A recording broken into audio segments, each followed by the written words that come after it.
Record all.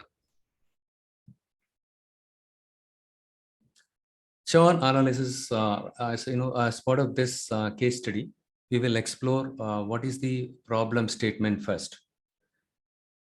So as you all aware, in the case of telco industry, telecom industry, customers have a lot of options, right? They have a lot of options when it comes to the service providers like Airtel and Aircel, Jio. Likewise, a lot of service providers are available in the market. So they can choose the service providers who can give reliable quality service. Okay, and hence, right, they can, and again, the price also matters a lot. Okay, and hence the competition is very tough, and the customers can switch from one operator to another operator anytime. Okay, in the highly competitive market, the telecommunications industry experience an average of 15 to 25% annual churn rate. Churn is very common. What is churn? Churn is something like customer is walking out of my business. They are not happy with my product or service. That is what churn is all about. Okay, the same thing you might have heard it from the companies, the employee churn, employee attrition. That means that the employees are leaving the company. Similarly, in the case of telecom, and let's take in this case study, we have considered the telecommunication industry churn. Hence, we will focus on this one, okay, the telecommunications industry. And in this case, 15 to 25% annual churn rate, they are experiencing it currently, a specific telecommunication industry, okay, telco provider, okay, telecommunication service provider, they are posing 15 to 20% of annual churn rate. Churn is very common. You take e-commerce industry, any industry, churn is common. Customers can walk out anytime. Okay, but it should be on par with the industry standard. If it is way too high, if it is at least on the borderline, you should be, you should be alert. Okay, and you should do some analysis and find out which customers are more likely to leave. Okay, and now the question is, okay, if they churn, what will be the impact? So given the fact that it costs 5 to 10 times more to acquire a new customer than an existing one. Okay, customer retention, hence customer retention has now become an important, it became an important one than customer acquisition. So you know very well Flipkart in the case of e-commerce industry, right? So you not only Flipkart, you see any other e-commerce players, to acquire a customer, they're spending a lot of money. Okay, they give a lot of they reduce the price like anything. If you buy one pen drive, you will get 1 rupee. Sorry, if you pay, pen drive, if you buy within 30 minutes any pen drive, it will cost just 1 rupee. So all the customers will rush to the website, right? But at the end of the day, we do not know what is happening behind the scene. But whatever the pen drive, they sell it at the cost of 1 rupee. That is to acquire the new customer. They are losing a lot of money there to acquire the customer. The customer onboarding or acquisition is much costlier than retaining the existing customer. So what is the point in acquiring new customers? At the end of the day, if our existing customers massively, they walk out, right? So there is no point in acquiring the customers and then leaving the customer and then allowing the customers to leave your business. That is not the right approach. Hence, retaining high profitable, especially retaining high profitable customers, the number one business goal. Okay, to reduce customer churn, the telecom companies need to predict which customers are at high risk of churn. So in this project, we will analyze the customer level data of a leading telecom firm, and then we'll build predictive models to identify customers at high risk of churn.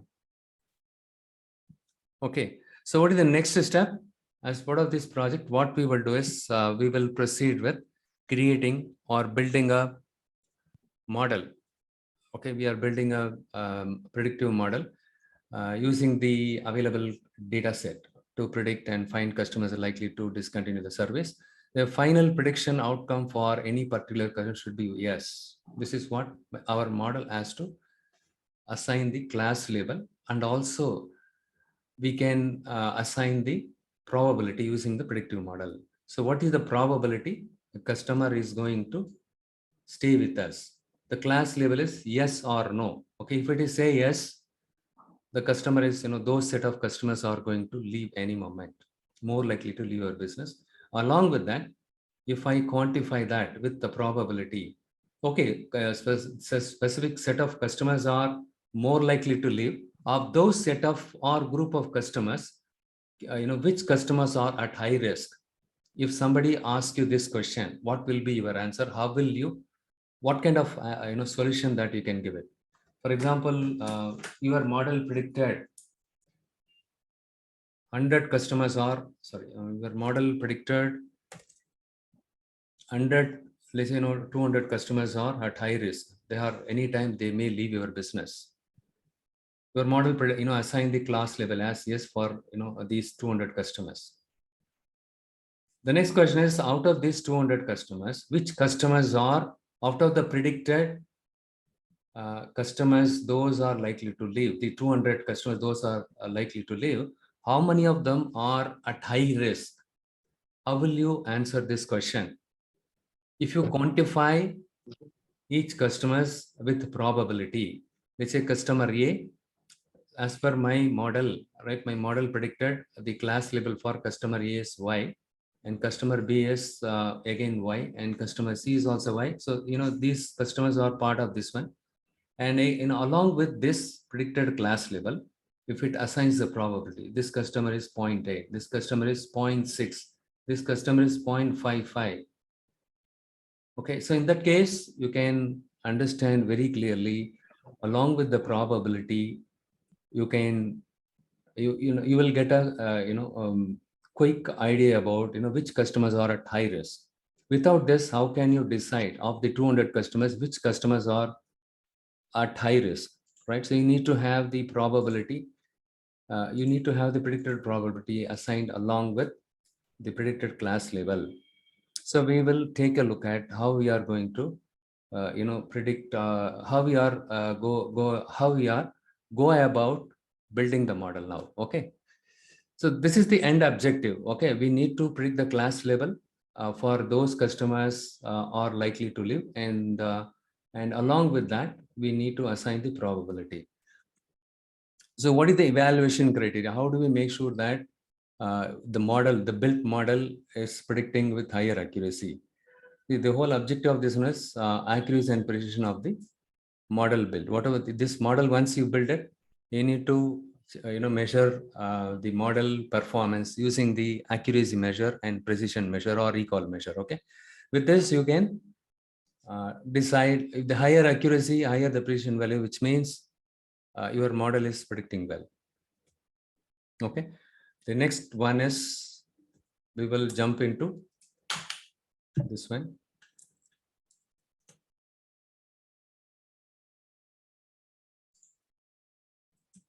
We'll start go about building the model. So before we build the model, what is the workflow? What is the typical workflow? We start with loading all the necessary libraries or packages. And then what we do is, we do we start do the data exploration. And then in case of any data related issues, we will fix it. Okay, in case of any missing values, we need to perform data imputation. And then the next step is we need to do some kind of data exploration. And then as for data exploration, if you find any kind of multicollinearity between the independent variables, you can drop those kind of independent variables. And though logistic regression model is not sensitive to outlier, but still it will have some impact. Okay, it will cause some kind of impact. It will affect the model performance. Okay, the outliers. Okay, so now I start with importing all the required libraries or the packages. I just click on it. Okay, fine. And this is the one. You can ignore this one. If you try to import this package successfully, when you try to import this, if you don't see any error, then you don't need this step. Line number 19 is not required. In my case, while importing, I was getting some error. I did some kind of Googling and I just included this one. Okay, after I included this one, Now it is working fine, no error. Okay, you can skip this step. When you execute this line, if you don't get any error, you can skip this line. Okay, but if you get any error like centered, something like that, then you need to you need to execute this script, and then you need to import this one to overcome the error. Fine. The next step is the usual step. We load the data set, churn data set. This is the telecom industries and customers data here, and we need to load this data. Fine. So next step is we just take a cursory look at this data set: account length, international plan, voicemail plan. So all these data are related to telecom customers, telecom customers. And the last column is your churn. What is churn? Churn is this is the binary classification. Okay, the churn column have only false or true, yes or no. Okay, so once we train the model with the training data set, we need to apply the trained model on the unseen data. My model, my trained model should predict the class level for the unseen data, which in our case is test data set. Okay, so in this case, the dependent variable is binary, categorical variable. The churn is a binary categorical variable. In the case of binary, since it is a binary categorical variable, we are using logistic regression. To start with, we are using the classifier logistic regression, using which we will fit the model. Before we go ahead and build the model, train the model, what we will do is we will explore the data. So to see all the columns, or assigned with all the columns, or all the independent variables are numeric. In the case of logistic regression, all your independent variables are supposed to be numeric. Okay, and if you have any categorical variable, you need to do some kind of label encoding. If your categorical variable like international plan, voicemail plan have only two classes in it, like no, yes, no, then you can go for label encoding. If you have more than one class in it, then you need to go for one-hot encoding. Okay, fine. So in this case, except voicemail plan, international plan, rest of the and churn, right? The rest of the columns are numeric variable. So the next step is it is always good to check total number of records in your data set and number of columns. We have 1840 records are there and 19 columns are there. Now let us check the counts, value counts. And in the case of false, non-churners, so these customers are not going to leave our business, and these customers already they left, right? These customers are still with us. These customers left with us, and 237 over 1603 to find out the churn rate. It is, if you round it off, it comes close to 15. Okay, so 15 is at the borderline. Okay, and hence it's a cause for the concern. We will find out which with the help of this model, we will predict which customers are more likely to churn, and based on the model outcome, we will validate the model accuracy.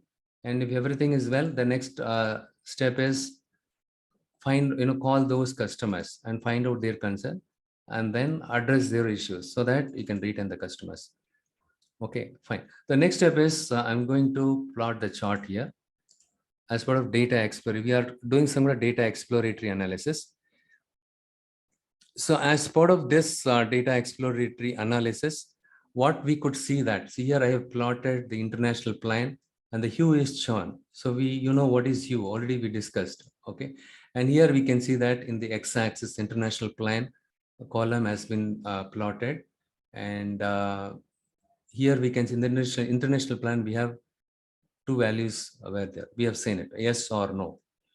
Yes, those customers subscribed for international plan, and no represents these many number of customers. They did not subscribe for international plan. So within this, we have used the hue. I have used the churn here. We can see that those customers did not subscribe for the international plan. Their churn rate is more compared to those people subscribed for the international plan. So these people subscribe for the international plan, but the churn rate is not much. But compared to those people subscribe to international plan, we could see majority of the customers are, they did not subscribe for the international plan. So that is the insight we are getting it here. Similarly, we have something called voicemail plan. In the case of voicemail plan, we could see that majority of the customers, they did not subscribe for voicemail plan like international plan. And those customers did not subscribe for voicemail plan, international plan. We could see that the churn rate is more, true is more than those people subscribe for the voicemail. But compared to voicemail plan, those people subscribe to voicemail plan. So comparing the voicemail plan with the international plan, those people subscribe for voicemail plan, right? Their churn rate is lesser than those people subscribe for international plan. Okay, here we can see the churn rate is more compared to this one. Okay, the next one is columns. We will check what are the columns are there. df dot columns. We can see this many number of columns are there. Fine. And the next one is we'll check, are there any duplicate values are there? Okay, good. We don't see any duplicate values. In case of duplicate values are there, how we are going to exclude the duplicated records. So using df dot drop duplicates, we can exclude the records. As we have seen already, total number of records were 1840 and the number of columns were 19. So after doing this, still it remains as it is, because we don't see any duplicate records. So the data seems to be pretty good. And again, so to check, one more time to check, to check the missing values, we use this thing, is any function. If you see here, we don't see any missing values. We don't see any missing values. We don't see any duplicate values. Good. The next step is we are going to check the outliers for the numeric variables or columns. So here, excluding international plan, voicemail plan, these three are categorical variable. Excluding these three columns, the rest of them are numeric variables and numeric features. So for that, if you use the box plot, right? So you can see that there are some outliers are there, and we don't see any significant outliers. Right? There are some outliers, not much. Okay, fine. So now we have explored the outliers. Okay, the next one is typically we do this one, univariate analysis. As part of exploratory, we perform univariate analysis. What is univariate analysis? As the name suggests, each column, each numeric variable column, right, or your numeric data type columns, right? We will do the univariate analysis. If I run this, you can see that international plan, yes or no. With this, we get to know the number of customers subscribed for the international plan is very less. Okay, and the next one is the service calls, customer service calls. Here we wanted to find out, how many number of customers made one call to the call center, how many number of customers made to, call to the call center, right? So 2 customers and 0 customer. Okay, 0 calls. 387 customers, they did not even make any single call to the call center. And here, if you see 237 customers, they made 3 calls so far. That is the data we can see it here. And when you look at this chart, you can quickly understand this one. So only one customer, most of the customers made only one call to the call center. Next one is 2 and 3, right? So 2 more, right? So the next some customers, right, they made this one. But if you look at this one here on the right side here, and oddly few people made 6 and above calls to the call center.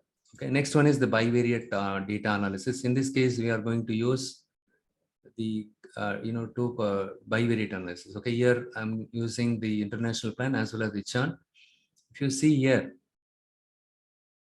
churn by international plan.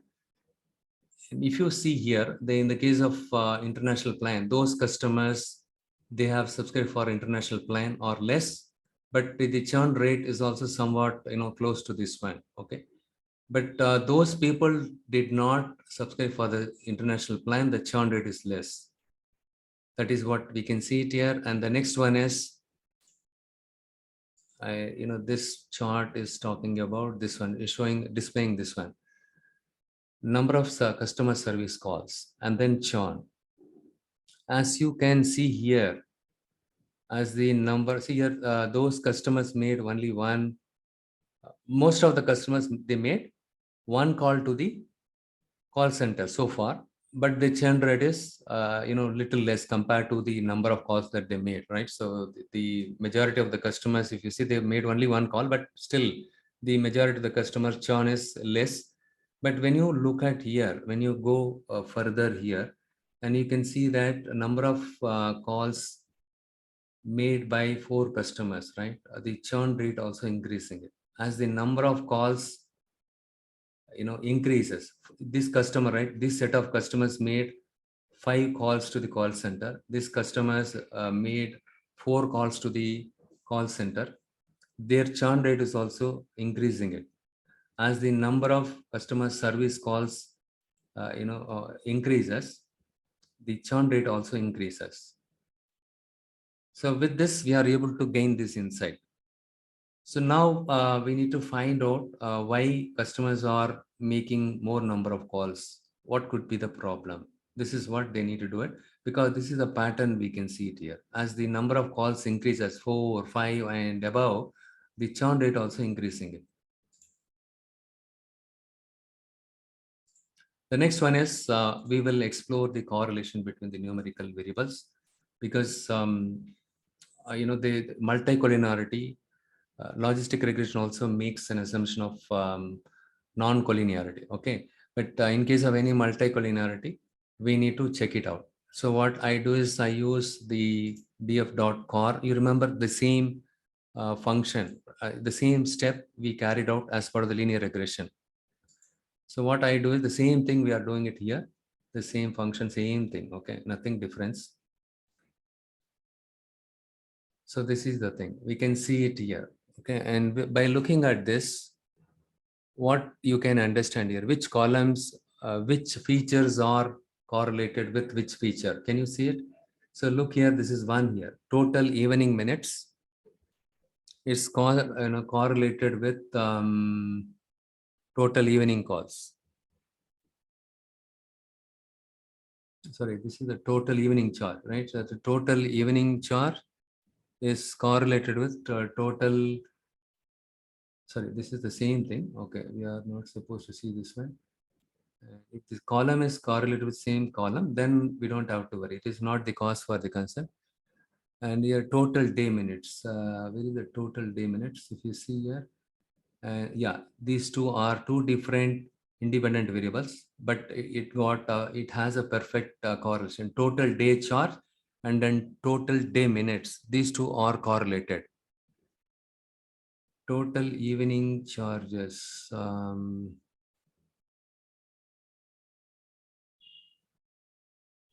Look here, total evening charge and total evening minutes. These two are correlated. These two independent variables are correlated. And the next one is total night minutes and total night charge. These two are correlated. Independent variables are correlated. And total international minutes. This is correlated with total international charge. Since these 4 variables are independent variables are correlated with each other, we can say that it has some kind of multicollinearity. It is violating the logistic regression assumption. Hence, we are going to drop these 4 columns. Look here, total day minutes and total evening minutes, total night minutes, and total international minutes. I'm going to drop it. So now on the right side of the equation, if you see it, so this is our original data model name, DF. On the right side of this, I'm using the same data model name, dot drop column. Obviously, right? So in this data model, only these 4 columns are present. Hence, we need to specify in which data model we need to remove these 4 columns. So after removing these 4 columns, I'm assigning this data frame back to the same data frame, so that this data frame will not have these. The original data frame will not have these 4 columns, which have got dropped. So now let us see what happens. Yes, fine. Now after removing this, let us redo the same step to check are those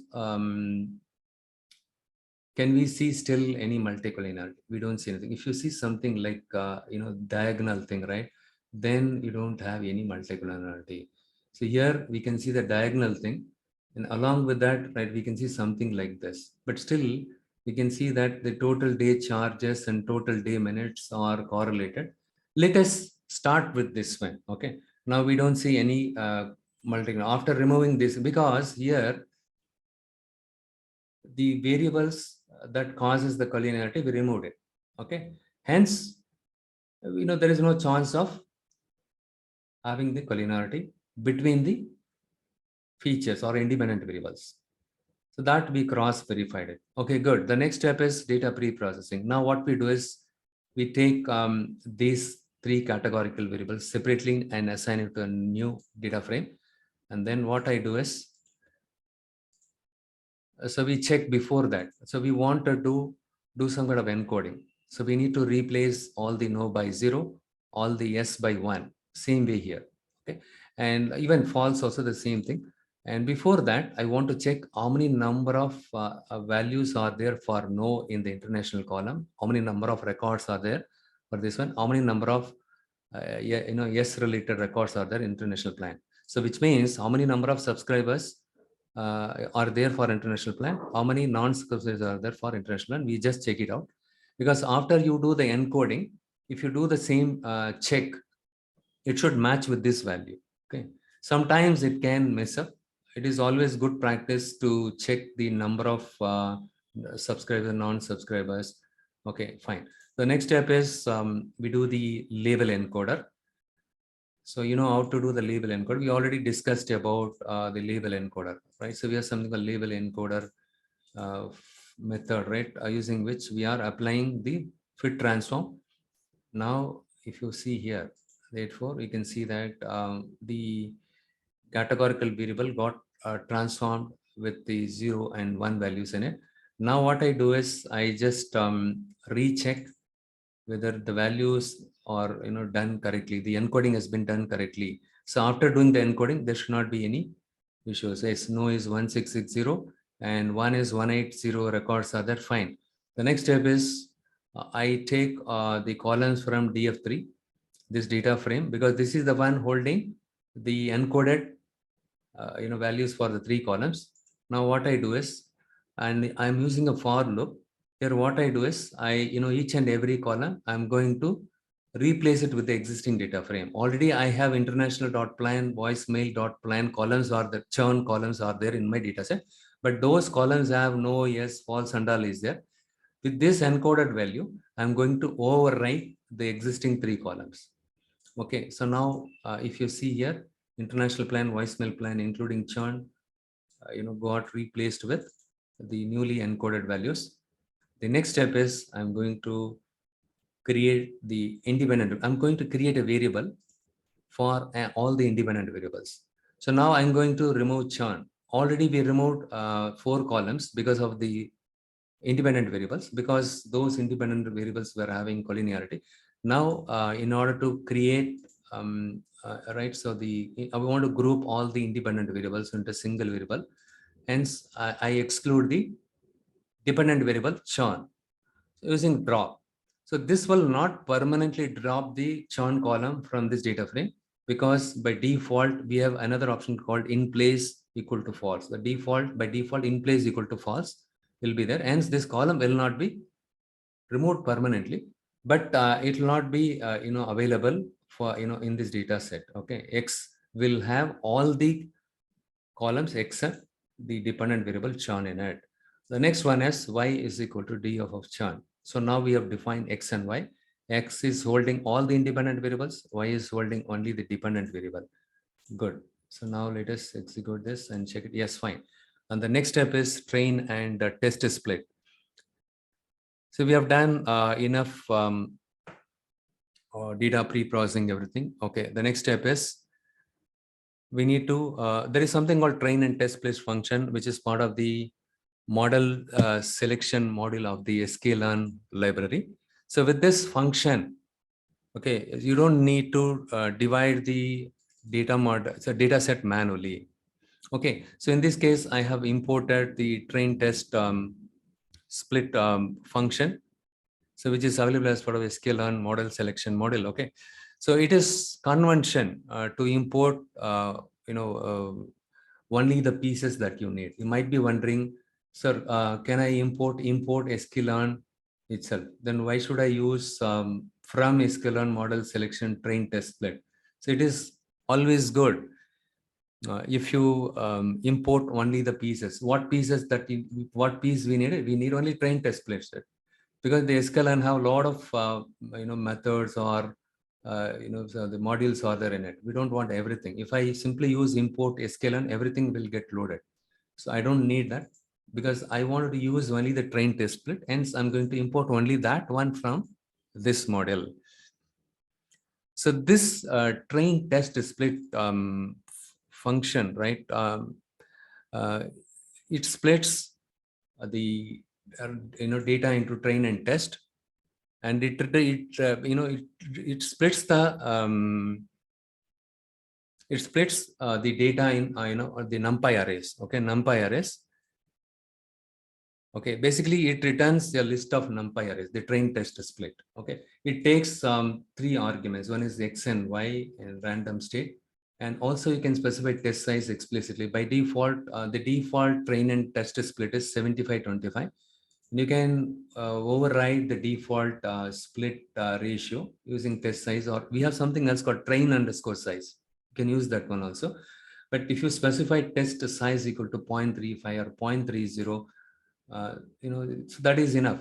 The rest of the, for example, in this case, 0.35, remaining 65% of the data will be randomly sampled for your training data set. So why do we use random state? You can use any value here. The reason why we are using it, when I execute this more than one time, each time the train and test data set will be different, randomly sampled. First time, for example, in the training data set, you have 120.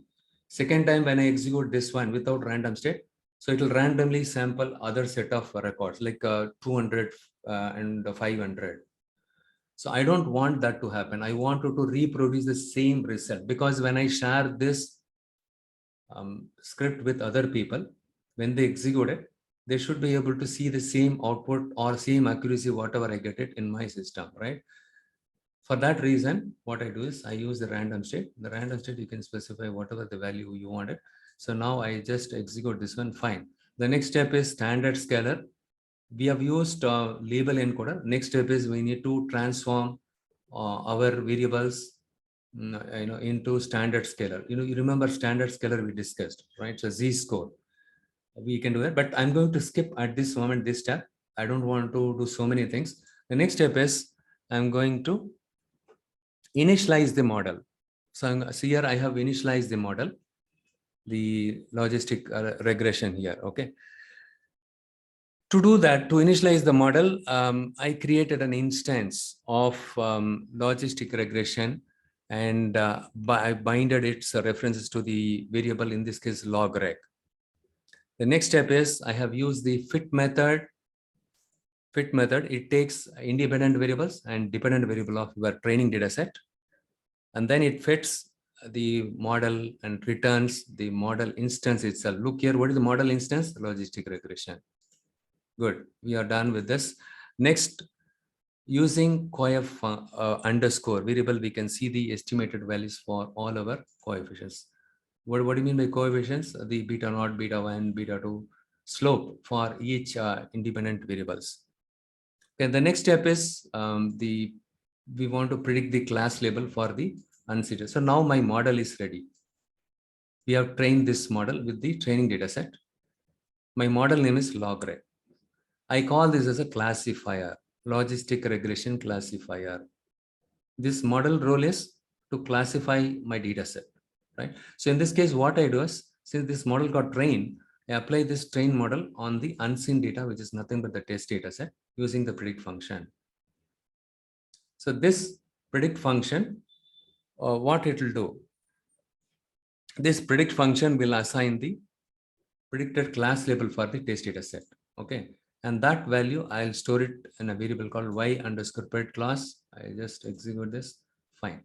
And if you want to see this one, Y Pred loss.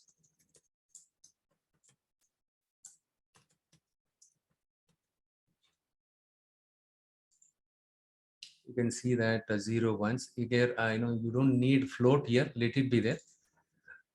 So it assigned. Look here. There are some customers. It assigned 1, which means so this customer is more likely to churn. This customer is more likely to churn, and these customer majority of the customer we see that they don't like. They are not likely to churn, but some customers they are likely to churn. It assigned basically the class level. 1 is true, which means yes. 0 is no.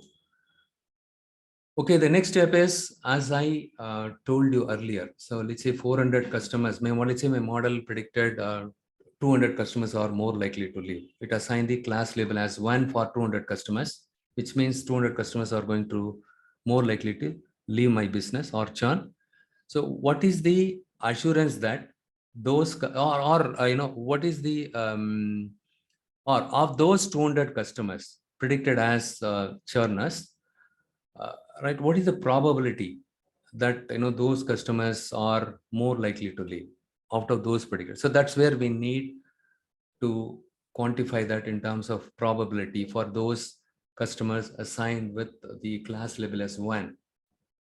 Right? With that we can say, so these out of these 200 customers, let's say so and so customer, let's hypothetically, let's say 25 customers are at high risk. In order to say high risk, we need to have some value. That is where the probability, we have something called predict proba that is available, using which we can predict the probability. Okay, so in this case, what we are doing is I'm using this classifier, in this case, logistic regression, and I apply this trained classifier on this tested data set. But in this case, I've used the predict probability. The predict probability will return the probability for, along with the class level, we can see now the predicted probability for each customer.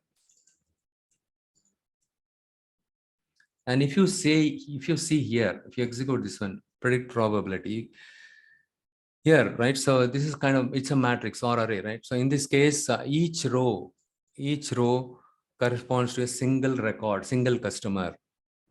The first column is the probability of the predicted output being 0.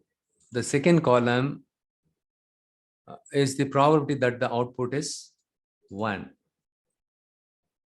My net connection is unstable. I am getting that message. Anyhow, in case of if you get dropped, right? If I get dropped, don't worry. You just now if you see here for each customer, right? It gives the 2 values. So this one is related to 0. What is let's say customer A. For customer A, my model, let's assume that my model assigned the class level is 1, which means the customer A is going to churn. And what is the probability that customer is going to churn, right? So that is where we use predict proba. But the predict proba function gives 2 values. The probability, it gives the 2 probabilities. The first one is, what is the probability the customer A is not going to churn? 0. This is related to 0. This is related to 1. What is the probability the customer is going to churn? So in this case, if you see here, there is a 0.89 probability, which means 89% chances that customer A will not leave us. And if you see here, there is a 0.10 probability is going to leave us. That is what it tells us. So all we need is, we want this part only, the probability, right, for the customer is going to leave, right? That is what we needed, because we are predicting we are interested in predicting the customers, those are likely to leave our business. And also we want to see what is the probability that they are going to leave us. We are very particular about this. Hence, what I did here was, this is the one. So I just want to, you remember in this square bracket, right, slicing the values in your data set, data frame. How do you do that? I want to take only this value. The first one is 0 and second one is 1, the index.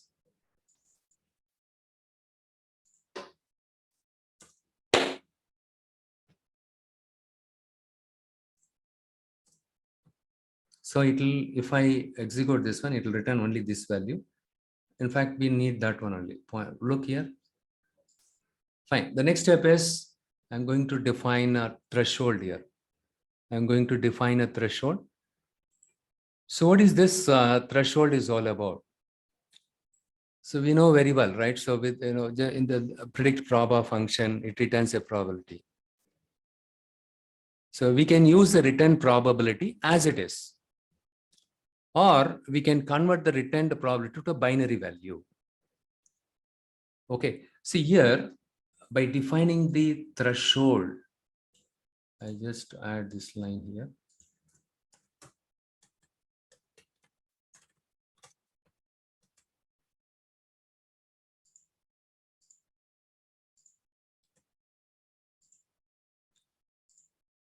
So we are basically defining a cutoff. So those customers predicted with the probability 0.6 and above, you simply assign them 1. They are more likely to churn. Okay, so that is what we are doing it. Why do I have to define the threshold here? Why do I have to define the threshold here? Okay, the reason why we are doing is we are very particular about those customers are at high risk. Let's say customer A, for customer A, my model assigned a predicted class label as churner, more likely to this customer is going to churn.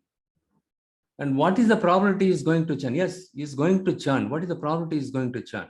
If the probability is 0.7 or 0.8 and above, then the chances are high that that customer is going to churn. Not necessarily those customers assigned with the class level 1, they are more likely to churn, right? It is not that they are all the customers, those predicted with the class level as 1, not necessarily, that they are going to churn immediately, right? Or they are not necessarily, they are high risk customers. See, the simple, I just use this example. Let's say a person has been, diagnosed with some heart problem. Okay. He has a heart problem, but he has a mild block.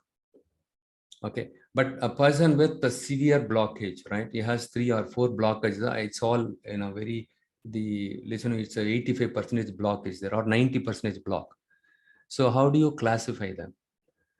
So the person has just a 5% of block in his artery. We say he's a less risky guy. And those person has 0.7 and above, they are the high risk customers, high risk patients. The same way here, we are going to define. So we are interested in those customers are at high risk. So in this case, what I do is I just assign the probabilities points. Those customers are, above 0.6, you simply assign them the probability class is 1. Okay, here, look here, that is what I'm doing it 1. If see here, I'm using this one. So the predicted class is holding, this is the 1. I just copy pasted it here. And on the right side, I used UY class variable. So in this one, this is the one holding the probability for all the customers. Okay. And here we are using this for loop and if condition, we are going to check. We are taking each and every value and then list comprehension. Okay, we are checking if the probability is more than 0.6, you assign 1. That means those customers are high risk customers, otherwise 0. Hope you understood the purpose of defining the threshold. So we can change the threshold value by, you can keep play around with the threshold. You can increase the value, you can decrease the value and check the accuracy. Okay. But at this moment, hope you understood what is the necessity of defining the threshold here. The next step is confusion matrix. Okay. In this case of confusion matrix, it takes the first argument as your what is this label variable. So the dependent variable, okay, dependent variable of a test data set, the one or yes or no, right? In our test data set also we have the labels in it. You remember we splitted the entire data set into train and test data set. Even in the test data set we have a column called churn. In the churn we have yes or no values are there, right? So 1 or 0 is there. So we want to compare the actual with the predicted value, predicted class. 1 or 0 is there. So again, whether the predicted class is also 1 or 0, we want to compare that one. Since we have converted the probability as a class, using this threshold, so we are simply passing this as an argument here. This is your actual and this is your predicted class. Actual class, predicted class of your test data set.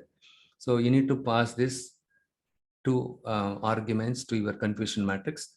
And when you execute this one, you will see the output here, the confusion matrix.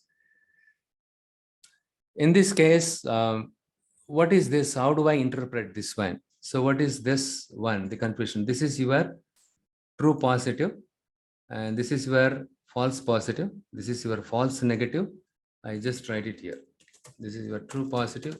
All the positives are in the first row. Very simple way to remember it.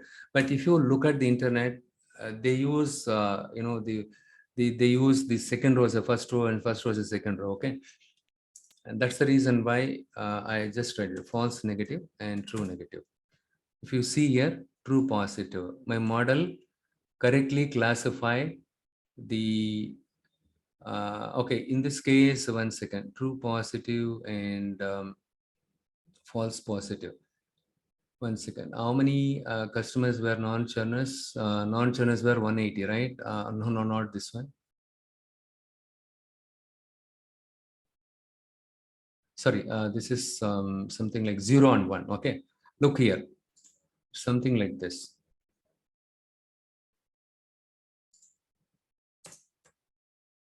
Okay, what I will do is, look here, I just use this visual so that you should be able to understand. So this is the one actual zeros, okay, and this is zeros. Okay, in this case, the same value, so 560 0. Instead of seeing just like this, if you create a visual something like this, you can interpret it very clearly. How many number of customers my model predicted as correctly predicted as non-churners? 560, right? Actual is actually 560. The predicted is also 560. Okay, but actual could be different. My model predicted is 560 and actual is zeros and actual is ones here. Okay, in this case I've used the test data set, correct, and 560 and year one, ones, actual ones. My model predicted, see this is zeros, sorry, this is zeros, right? This is ones. My model predicted zeros as zeros 560. Okay, and my model predicted ones as zeros. So what does it says here? What does it say? Can someone type it in the chat window? Because we spent 2 or 3 classes about this. So one is churner, right? 0 is non-churner. 79 customers, my model predicted as a non-churner. Actually, they are churners. But in this case, my model, actually 560 customers are there. My model correctly predicted 560 customers are churners.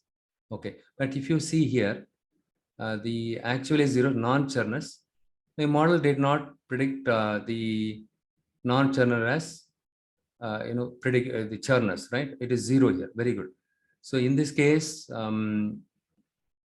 okay. Now you tell me which one is false positive, which one is false negative.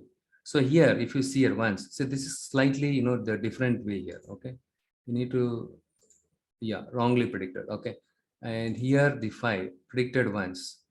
The model predicted 5 people as churner, correctly predicted as churner. Actually, they are churner. Okay, actually 5 people are churner. My model also correctly predicted them as churner. But actually, right, if you see here, 79 customers were wrongly predicted as non-churner. Okay, this 79 should be here. 79 plus 5, 84 should be there. Okay, now you tell me which one is false positive, which one is false negative. Which one is false positive, which one is false negative? Palani, how about Mala? Good, you joined. Mala and Palani. And what about Mukilan? Mukilan joined, right? So Karthik is not joined. Karthik is not joined. Okay. Now tell me which one is false positive, which one is, this is the one is called what? My model actually is a churner, but my model wrongly predicted non-churner. which means, can we say false negative or false positive?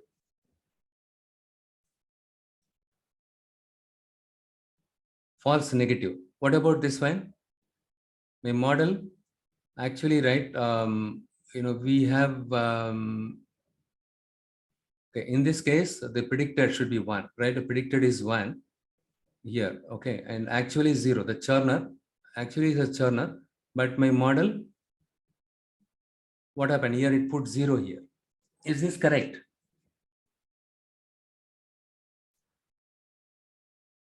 Sorry, actually non-churner.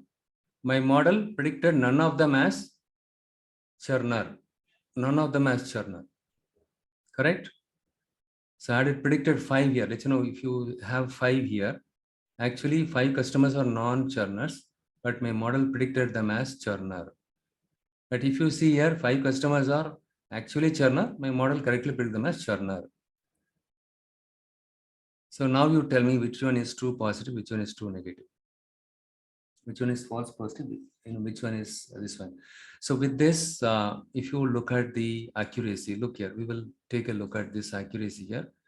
And if you see the accuracy here, and label train, the first argument, for the training data set, the accuracy is 0.875. And for the test data set, the accuracy is 0.87. See, if you don't specify the number of decimal places that needs to be rounded, what will happen? It will give you 1, right? Yesterday, I did not specify this one mistakenly, okay?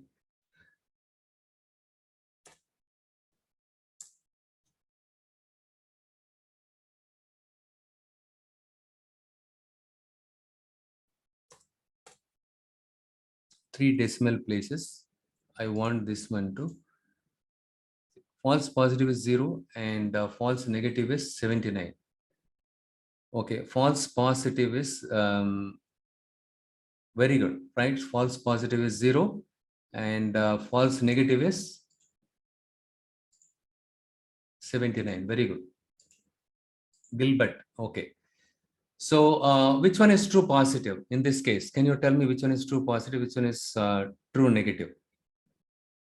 Gilbert. And if so, you know very well, true positive plus false positive divided by all the values will give you the accuracy, right? So any of these two, if you add it, right, and 565 divided by 79, how much you get?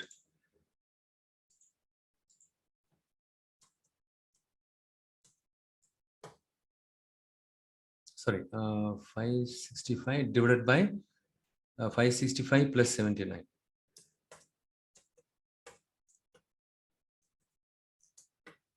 That is what? 0.87. It is close to this, correct, right? So we are getting it. So now you tell me which one is true positive, which one is false. My model correctly predicted as, what is this? Predicted as churner. In this case, we are interested in ones, right? Actually, one customer is, this is actual. Okay, 5 customers are actually churner. My model also corrected. This is little bit opposite. Okay, here, yeah, 5 is true positive. Very good. It's not, this is not the correct one. So here,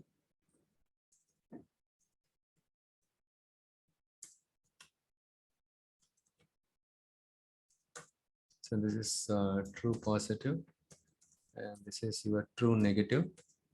And even right, experienced people, they get confused, because when you work with different statistical software, you will get confused. So true positive and true negative, and false negative and false positive. So this is the one is positive one, this is the one negative one. Oh, got it? Okay, fine. So the next one is, now accuracy is working fine. Okay, and confusion matrix also working fine. See, the confusion matrix problem is, if I comment it and if I execute it, 1 second, I just comment this one also.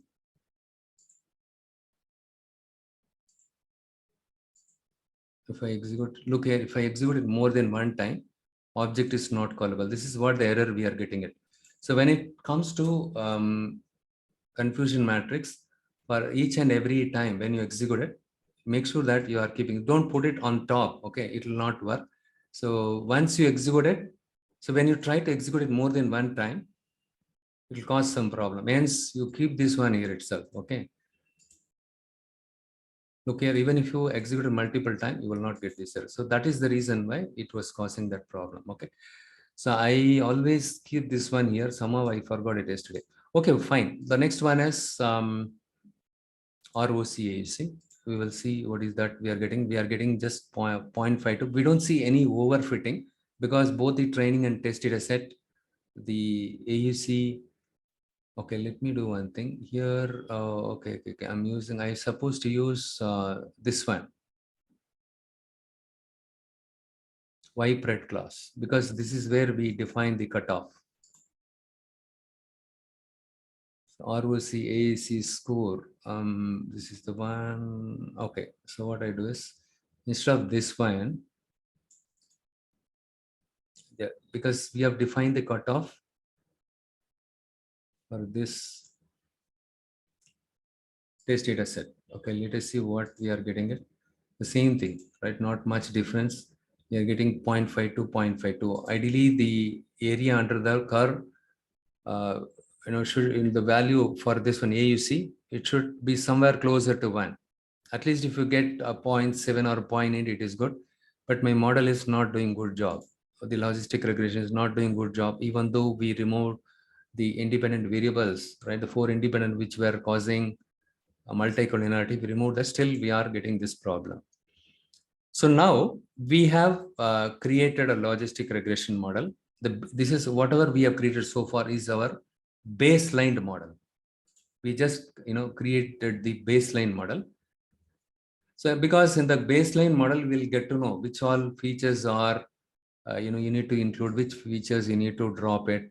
But still, if you look at here, the account length, there is something called account length column. It is not required. Okay, that is not required. Ideally, we should remove that one also. So now we have created a model with the accuracy of 0.86.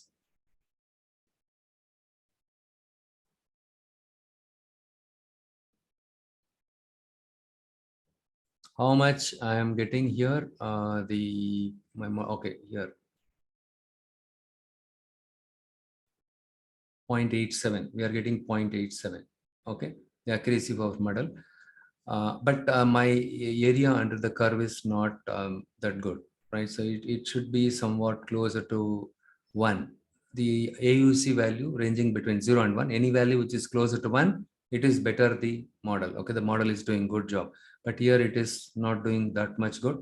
But this is anyhow, this is a baseline model. With this set of features, we are able to achieve this one. Now what we do is we try to improve the model. How do I improve the model? Let us do some kind of feature engineering. RFE, let us use RFE. Look here, I did some kind of RFE here. So you know what is RFE? Recursive feature elimination. Here I just specified my model name, log rec, and number of features 8 I just selected. Okay, you can specify whatever the number you wanted. Okay. Now I use RFE.fit and apply the fit method on this function. Okay, x comma y. X is my independent variables, y is my dependent variable, and this RFE function gives 3 values here: support, ranking, and features. If I execute this one, let's see what happens here. So here it gives me false. So in my data set, what values are df dot columns, right? If I execute this one, here I can see what it says is the first column, account length, is false. Don't use this column. Okay, and the select 8 here, it says false. It says international plan is also false. And next one is true. Voicemail plan is true. And so wherever you see true, you include that one. So there is a simple way of, instead of manually checking this one, we have something, right? The RFE support. Let's go by the support. And instead of going by the, look here, if you see here, print R1, let me just close this one. Sorry, comment this. And if you see here, the support, this is ranking. Okay, the support gives me the false true, and the ranking gives you the rank. Okay, for each column it has given the rank. The higher the rank, sorry, lesser the rank. Higher the rank in the sense 1, right? So 1, 2, right? Those are all good. And the features, total number of features 8. And we have chosen 8 here, hence it returns the 8. And we don't need that one. If we see here, this is the one we can see. What I do is I take this support here. Okay, r1 dot support. So what I do is rfe dot support underscore, right?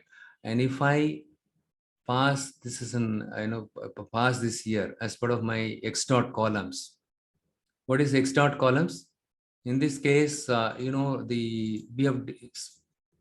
we have the variable called x, right? Initially, we assigned all the independent variables to a variable x, right? So if you type x dot columns, it will give you the columns that are part of the x. Okay, and in here I just pass this one, the rfe dot support. Okay, and if I select this one, and if I pass this one as an index, okay, it shows, okay, include only these columns. Okay, so when you pass, so this one will evaluate true always. The boolean will only, it'll. So when you pass any boolean, right, inside the square bracket, while you slice that, it will return only the true value.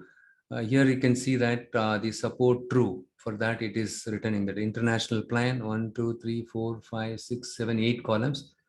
What it says is international plan, vice mill plan, and this is what it tells us.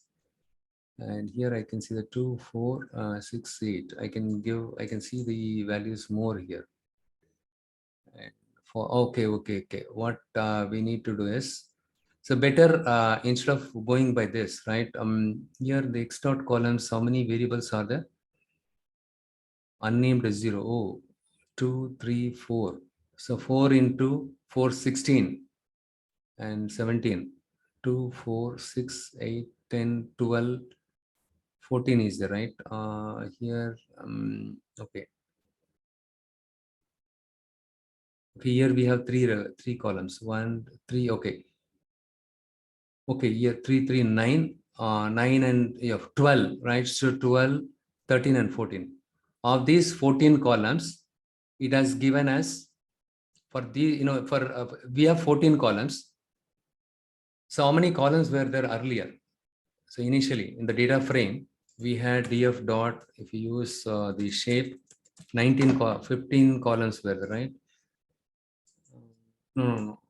That is not correct, because we have removed 19. Out of 19 records, we have removed 4. Sorry, out of 19 columns, we have removed 4 columns. After removing the 4 columns, we are supposed to have 15.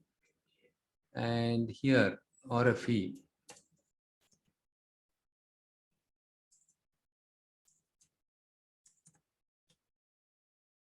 So here, it gives us so this is the one, right? So top 8 features, you give me that. That is what it tells us. Out of this one, we can see that the customer service calls, number service calls, right? Number service calls is 1. If you go in the reverse, total international calls, international charge, international calls, and night, and these 3 columns are 1. That means you can include this one. And the night charge, don't use it. And the total night calls and total evening charge, you can include this one. Okay, and so whatever the whatever columns have been ranked as 1 and 2, you can include it. Okay, and likewise you need to find out these columns. If you come in the reverse thing, you will be able to understand. Okay, the rank given to this one. Look here, the 7 is given to unnamed 0. Okay, and account length, this is false, and account length is also false, and this is true. Okay, include international plan in your model. You can go this way also. Voicemail plan you can include, and the remaining 2 you can drop it. So now if you drop those columns marked with false, and if you include only those columns in your model, it will give you, that is called your reduced model. With the reduced model, you just fit it again. You train the model. Okay, so instead of log reg, you say log reg 1. Don't disturb that one. And you just create some. This is an assignment for you all. Okay, I'll just share the script and create model 2. In the model 2, what is the accuracy you are getting it? What is the AUC you are getting it? And then you have something else like the precision, recall, all the things you need to find out. Okay, and then we will compare, okay, of whether the reduced model accuracy is better than the original model, okay, or the baseline model. Okay, so that is how we need to compare it. So obviously the reduced model will have an improvement in your performance. So in this case, what I did, right, even after that, let's say you have reduced the model, right, you have the reduced model wherein you dropped those columns doesn't have predictive power, like this one, the first column, right, the first column is account, the first column here, some junk values there. Okay, this one and this one are false. These two columns you can drop it. Likewise, wherever you find false here, you drop it. Okay, and then see, for the false, you can see the rank is assigned with higher rank, right? Sorry, the low rank 6. The rank is low, and false is this one. And for true, if you see 1 1, right? And false, if you see again, you will find something like that.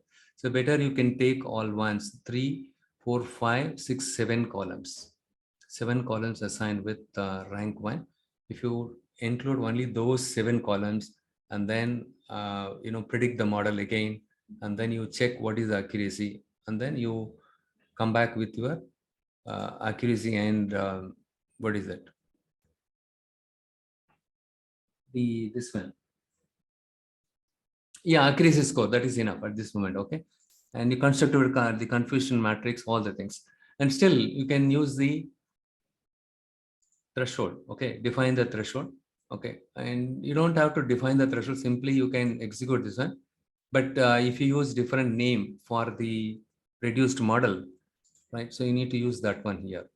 You understood? So now we have created the x and y variable in such a way it doesn't have any multi-cardinality.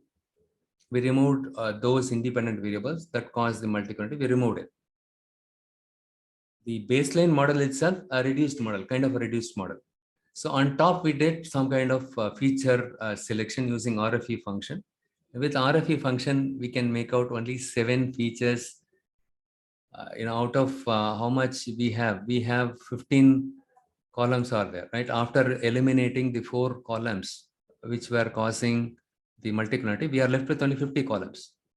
Of these 15 columns, as per the RFE recommended features, if you include it, only the 7 columns, and you test your accuracy, everything, you build the same model. That's all. You understood, right? So how do you drop in those variables that are not significant? Use the same step. Copy paste. Only thing is simply copy paste. That's all.